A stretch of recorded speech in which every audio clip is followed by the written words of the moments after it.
I've officially been sober now for an entire year, and here's what I've learned. I do want to start this video by acknowledging that I was never dependent on alcohol in any way, shape or form. Before my year sober, I used to drink the average amount for somebody living in Australia. Meaning if I was catching up with friends, going to a concert, going to a sports game, or even just sunny weather on a Friday afternoon, I would never have even thought to do that sober. I always saw that as just part of the fun and a necessary step to being social. This was often the case with even the closest people around me, and I'm sure some of you can relate. I also wanted to highlight that I am not making this video to try and stop you drinking. This is purely to reflect on my year sober. I have no issues whatsoever with whatever you choose to do. The last time I had a drink was the early hours of the 14th of April 2024. At this point, I wasn't planning to stop for the entire year. This was me just planning to have the next few weeks off as a bit of a reset, as I was starting my birthday severely hungover off about 3 hours sleep. About 6 weeks went by after that before I got my real test, and that was attending Adelaide's Beer and Barbecue Festival. My first thought was, well, that's it, I'll have to drink. It is a beer festival after all. My next thought was, I'm obviously letting the boys down. Having this personal decision for me come across in a way that makes everybody around me feel bad for drinking.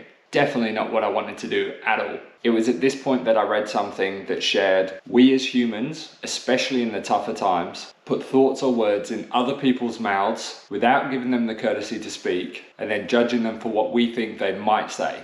Essentially, because I was feeling insecure about it, I decided that my closest friends would quietly resent me for this rather than support me, so in turn felt combative towards their response. This was all before I even mentioned it to them, and they had no clue this conversation was even going on.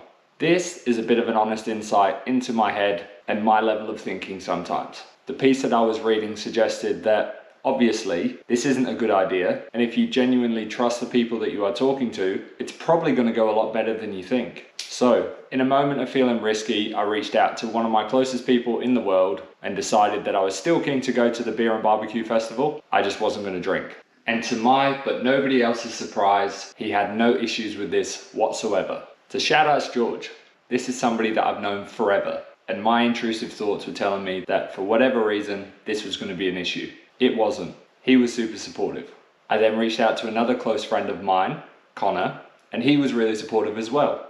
This then continued for every interaction I had with just about anybody for the entire year. In my head, I was convinced that everybody would be trying to pressure me into drinking at every opportunity that they got. This did not happen a single time throughout the entire year. It actually led to some pretty profound conversations regarding drinking, socializing, and mental health. Throughout this year, my anxiety around attending social events has definitely eased. Don't get me wrong, I still stress and overthink at the absolute best of times, which now thinking about it, is probably why I run so much. That way it helps settle this brain of mine. But it definitely does get easier not drinking in a social setting. For me, the start of a night is super awkward, and a drink in hand can be that perfect security blanket. It gives you something to do, it loosens you up, and helps calm you in these situations. I also quickly realized that I am definitely not the only person that feels more comfortable with a drink in their hand. Massive shocker, right? And no one's actually there to judge.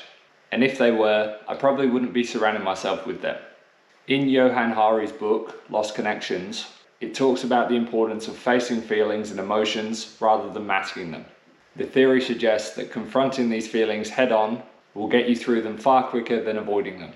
So if you ever do feel depressed, anxious, or whatever else, rather than drinking to forget about it, it is probably for the best to sit in the mud and work through it. This is one of those ideas that's simple, but definitely not easy. We all know we should face these things head on. Quite a simple thing to grasp. But just because it's simple, it doesn't make it easy. As the weeks went on, my goal then became to get an entire year sober.